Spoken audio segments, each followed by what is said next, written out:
ahead of him. During the week, he was to work with refugees, including mentoring refugee children with their schoolwork on Sabbaths. He was to teach children Sabbath school and do other activities, but he quickly ran into a problem. Philip arrived with a group of other South Koreans to serve as short-term missionaries. They were divided into pairs, and Philip was teamed up with Samuel, who was 20. Philip and Samuel moved into a rented house. It didn't take long for Philip to grow annoyed with his roommate. Samuel thought for a very long time. Every time before he spoke, then when he spoke very slowly. Philip thought crossly, "Why can't you think and talk more quickly?" His discontent grew. The two young men ate simple meals, usually salad and other food left over from the Sabbath fellowship meals at a local Korean church. One day, Samuel decided to reheat a leftover Korean rice cake in the oven, but the rice cake burned and stuck to the baking dish. Philip was annoyed because he had cautioned Samuel to be careful about heating up the rice cake. Then Samuel tried to reheat another rice cake, this time in a frying pan on the stovetop, but the rice cake burned and stuck to the pan. Philip's irritation grew, but he didn't say anything. Samuel also didn't say anything until about a month into their stay in the United States. One day, he suggested praying together before going out to work with the refugees. The two had never prayed together. Samuel's prayer shocked Philip. Speaking very slowly as he always did, he prayed, "Please, Lord, help me not to hate Philip." Philip understood that Samuel was praying for them to get along, but he gained no joy from the prayer. He was annoyed. His irritation grew when Samuel repeated the same prayer the next day and then the next. "Please, Lord," Samuel prayed, "help me not to hate Philip." Philip and Samuel spoke less and less to each other. Finally, they stopped talking altogether. The conflict came to a head a month before their time ended in the United States. Philip was driving a car, and Samuel was seated beside him. Both were exhausted, and both fell asleep abruptly. They woke up and saw that they were about to smash into a vehicle in front of them. Philip swerved to the left, and they crossed into the oncoming lane. They collided head-on with a big truck. The car was wrecked, but Philip and Samuel escaped uninjured.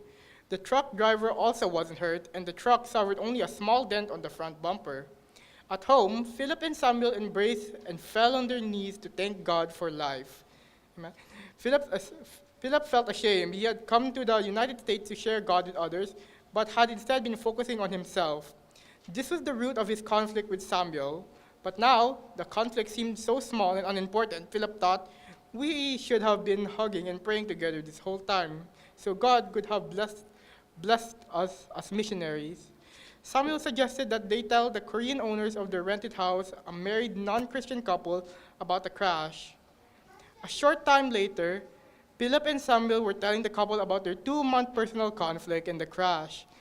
They shared everything from the beginning to the end. It wasn't a biblical discourse on salvation. It was their story of how God had been with them in the United States for Philip. It was the first time that he had ever shared what God meant to him. He feared that the people might react negatively, but only expressed worry for his and Samuel's health. The mission trip to the United States marked as a turning point for Philip. When he returned to South Korea, he was asked to write a testimony about his experience. He wrote a list of his accomplishments, including resolving the conflict with Samuel, but when he read over the list, he felt ashamed to see it filled with "I did this" and I did that. Not once was Jesus mentioned. He wrote a second draft that he didn't like any better. He realized that he hadn't accomplished anything. His testimony was that God had used him to accomplish something. He whittled down his testimony in one sentence: God used me, a weak and proud person, but he used me. Okay, that's the end. Pray for the Korean young people who are serving as missionaries around the world. Thank you.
Yung ano?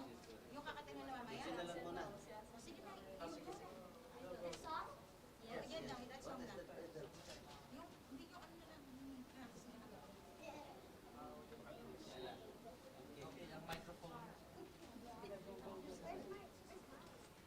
Missionary story.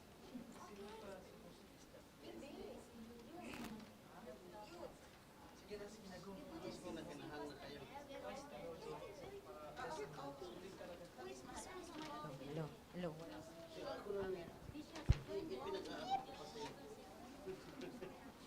Pag-a-accurate ka sa ano, sa screen.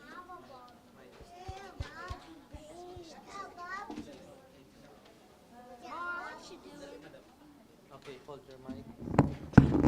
Where's your coffee? My test, my test. My test, It's okay. my test, I'm Kristen anyways. There? my test. My test. Oh. It's my test. My test. My test. I will.